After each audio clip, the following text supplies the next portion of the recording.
crowd, good crowd.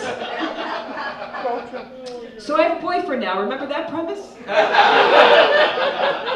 have a boyfriend now. I'm pretty sure he's the one, you know? Like you always know in like one key moment. And this moment happened when we were, full disclosure, being Beyonce and Jay-Z with each other. And in this moment of intimacy, I was taking off my bra, and a Cheerio fell out. Have we been here, ladies? I'm not a young mother, so it's even more implausible. Haven't read this issue of Cosmo yet that covers this. Didn't know what to do. Just froze and waited for my boyfriend's chest move. And he just kept making out, you guys. He ignored it. That's a good man right there. I'm gonna put around that. That'll be in our vows. And we're not quite at that point in a relationship, though, where we're asking each other questions like, what do you like, you know, when it comes to the bedroom, because, I don't know, we just don't, and I never know how to answer that question. Whenever I get asked that, it's like, what do you like? That you're real. That you're tall and you have a job. Next question. I always feel like I'm ordering at a sexy McDonald's when I get asked that question. It's like, what do you like? The sex? What kind? The sexy kind? Is there a secret menu I'm not seeing? Fine, fuck it, animal style, let's do this. I don't even know what porn I like, because there's so much of it online now. It takes like 4 hours to get to page 2. And by then, the library's closing. Are we at a comedy show, you guys? Do we like jokes? I feel like I'm typing in the wrong words, though, into porn sites. Because I always type in things like, hot sex with 2 people that care about each other. Nothing comes up. Or maybe I'll be like, 2 babes that wanna be there. Again, just ghost town. One time I got bold and I just typed in feminist plus co-workers. Sure. Plus supporting the other woman when she gets a promotion at work. Plus, if you seized up when I said the word feminist earlier, perhaps you thought that I meant angry feminist. When we think about the definition of feminism, it really doesn't exist because actually it's genderless. It's really more about equality between humans, so that when pop stars and red carpets say that they're not an angry feminist, they're really adding to the problem because generations of young girls are going to see that and think that they just can't give each other a high five or really support their fellow woman.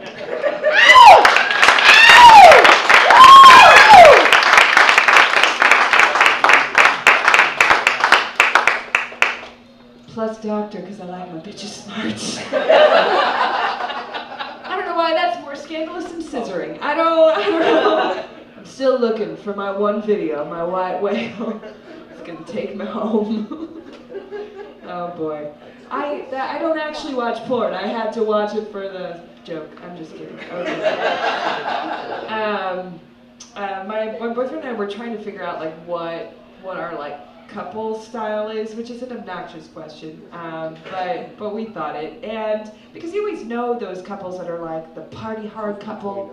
They're like, oh yeah, they've got mushrooms, you know, like they're closing down the bar, like they're at it, you know. And then there's like the couple that you call in like a bad situation, flat tire, you get locked out, like, or they're the ones that plan the camping trip. You know, like those couples, maybe some of them are here tonight, that's why they're so quiet. They're like, why am I being judged? No, I love you. We discovered that we are the obnoxious couple. We make up our own Weird Al songs. that's what we do to pass the time because, you know, there's no internet. We live in the turn of the century. Just kidding. And we actually started doing this thing where we would swap out words for Beatles lyrics to make it all about them being swingers. we call it polyamorous Beatles. I would like to sing you guys a couple of songs that we came up with. Okay.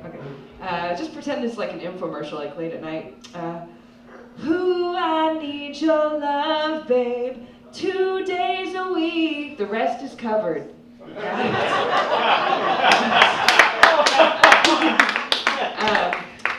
She came in through the bathroom window, 'cause I was on a date with Steve. Alright, so there's an agreement, that's what this is about.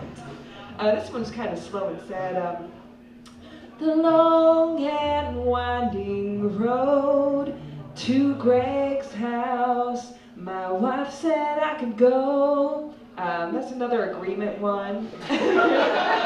And this one's just the chorus. It goes, catch you with another man, that's okay, little girl. That one's, I think, my favorite. What about this one? Okay, ooh blah dee, ooh blah da, I love dong, whoa, la. That's just a preference.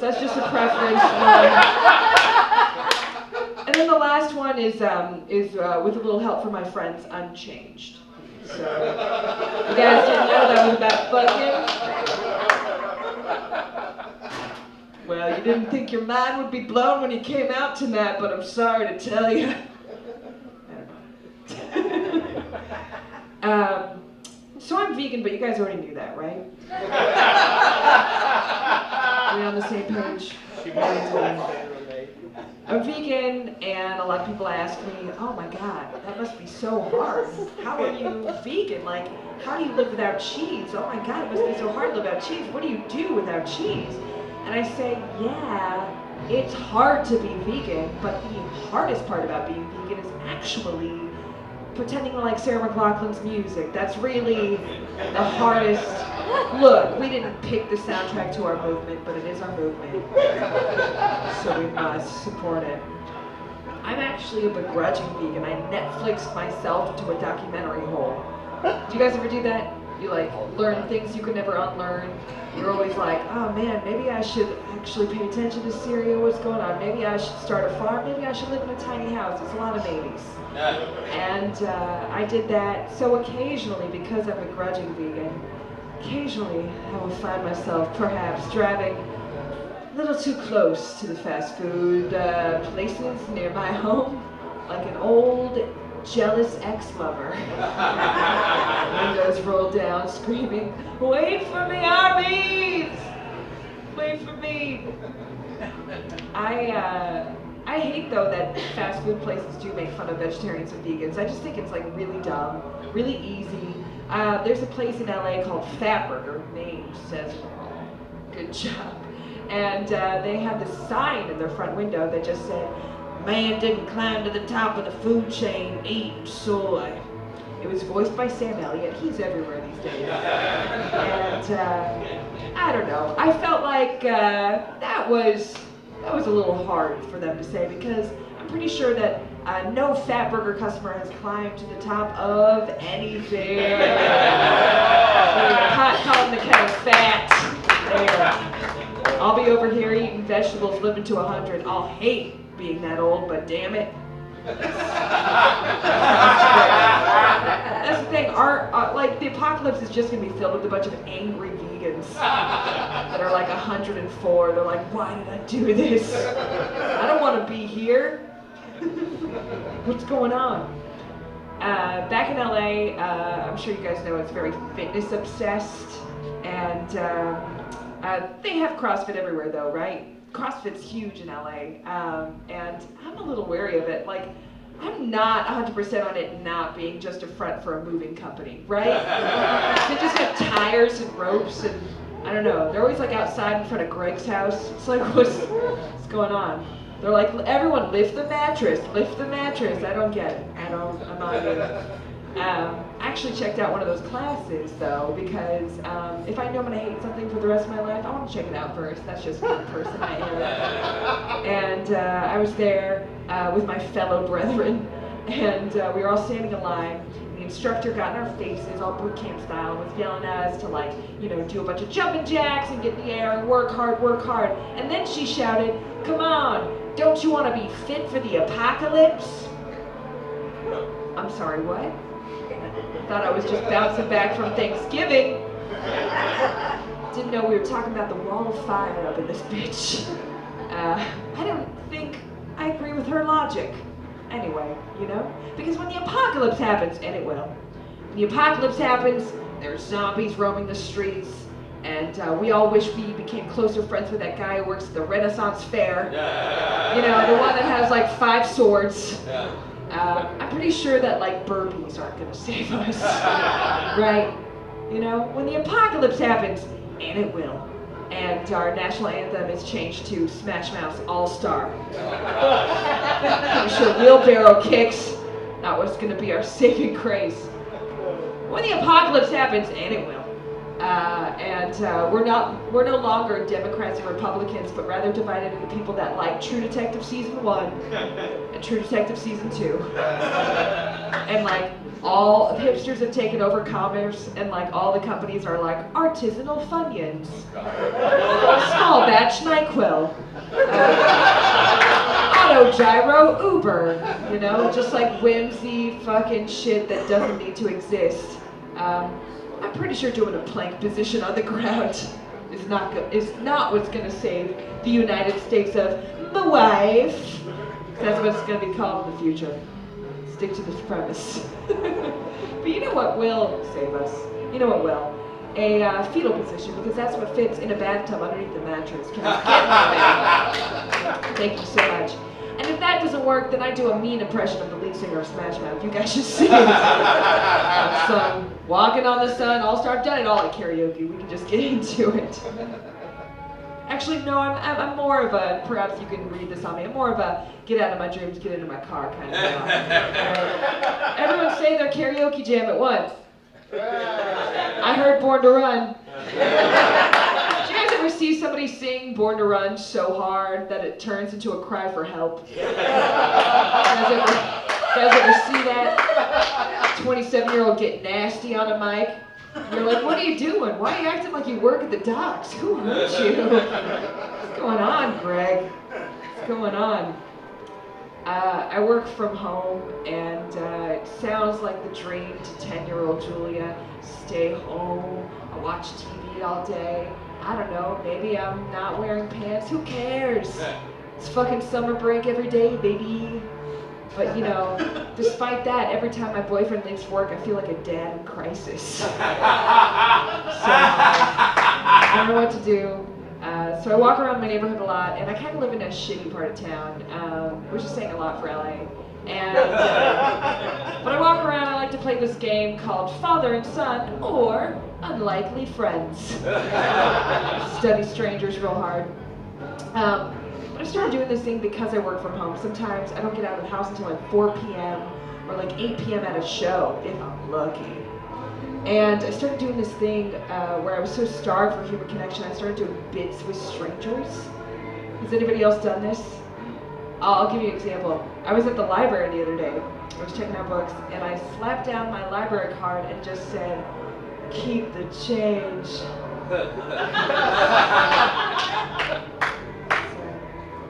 Strutted out there like I was on RuPaul's Drag Race. Went to Jamba Juice, and this poor teenager behind the counter asked me if I wanted a receipt, and I said, "No thanks. I drink to forget." Just strutted down the street. Me coming this fall to NBC. No one would watch that. Yeah, I live in a bad part of town, and I have no upper body strength to speak of. So I'm just coasting on my mother's prayers. That's really what's going on. I've never taken a women's self-defense class, but I have seen every episode of Chopped. So perhaps my assailant would like to engage in the battle pile of wits. Have you guys seen Chopped? Yeah. The world's best television show. It's on Food Network, in case you guys haven't seen it. It features 4 chefs competing to cook a 3-course meal. And they all get eliminated after each round. And they have these things called mystery baskets, which include like random items. It's like chicken giblets and cotton candy. Good luck, losers. Like the show should be called Good Luck Losers. Actually wrote down some of my favorite mystery basket ingredients. Can I read them to you guys? Yeah! As if you had a choice. I have to read it like the guy. You understand. It's my only chance to be the host of my very own network show. Okay. Grilled pork chops, feta cheese, kumquats, and Mexican off-brand bugles. That was a dessert round. It's very beautiful. Here's another. Ribeye steak, edible flowers, Brussels sprouts, and the beer that wasn't yours. Complete with cigarette butt. Yeah. Alright, this is my favorite, this last one.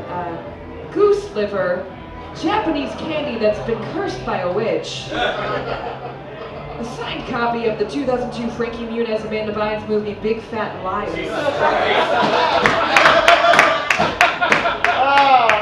2 tabs of ecstasy and the lingering thought to call your father. Pretty soon, these are just remnants of a rager at Paul Giamatti's house. You walk away with like 5 more sweater vests than you bargained for.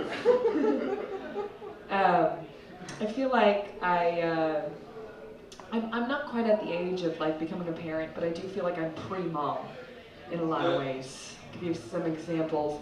Went to the movies the other day. Well, this is dated a couple weeks ago. And the trailer for Paul Blart 2 came on. And, you know, that great cinematic treasure. Wait, hold on. My voice is cracking.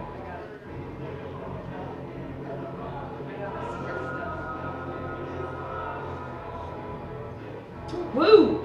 Let's get this party started. Okay. And I turned to my boyfriend when the Paul Blart 2 trailer came on and said, sincerely, he seems like he's having fun. And I meant every goddamn word of it. Do you guys remember that song from Icona that said, it goes, I don't care, I love it. It like played in a bunch of clubs. I remembered it confidently as, I don't mind. I love it. Changes the entire meaning of the song.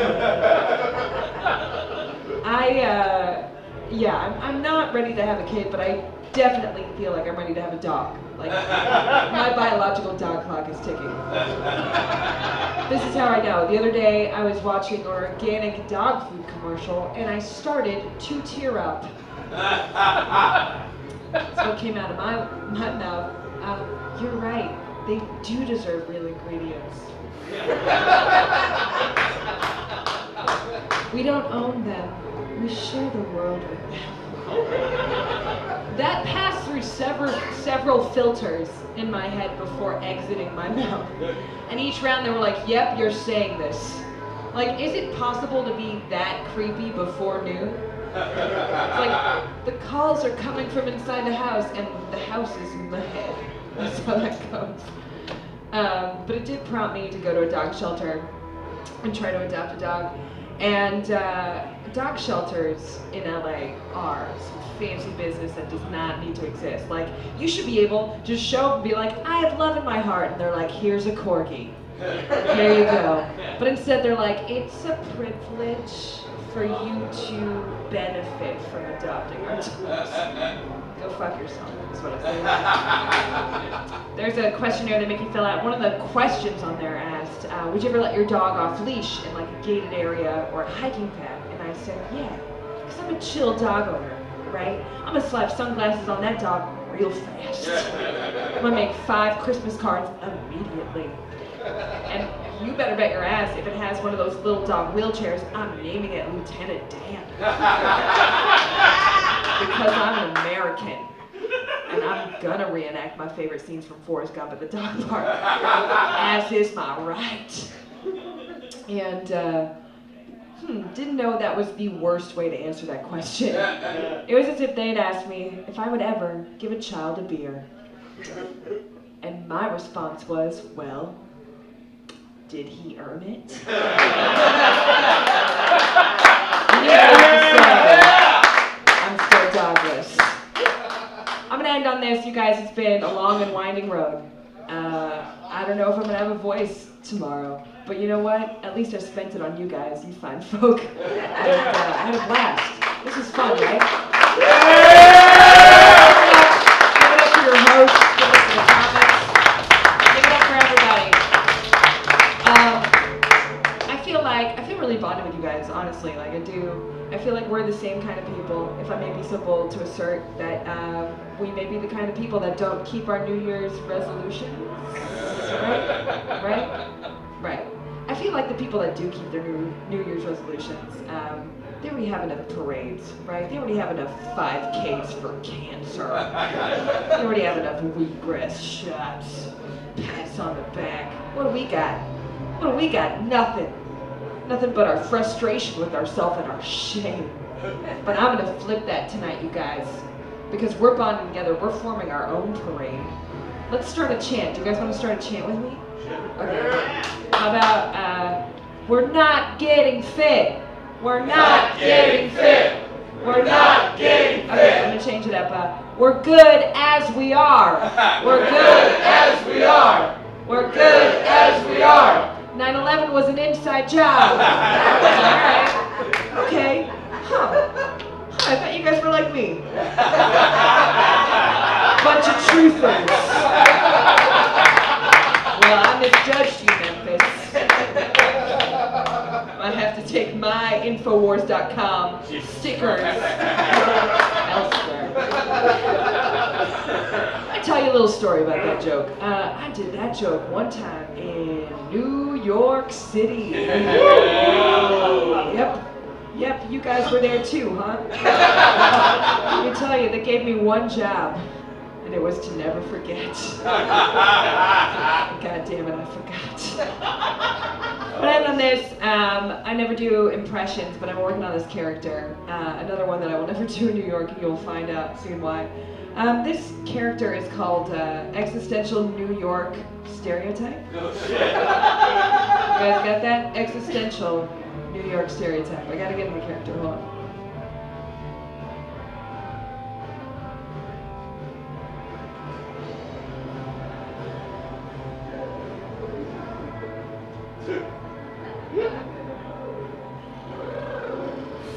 Red leather, yellow leather.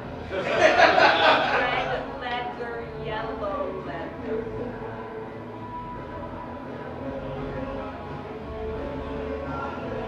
Hey, I'm walking here! But are we really walking anywhere when time is a flat surface and love is alive? Alright, thanks so much, Memphis.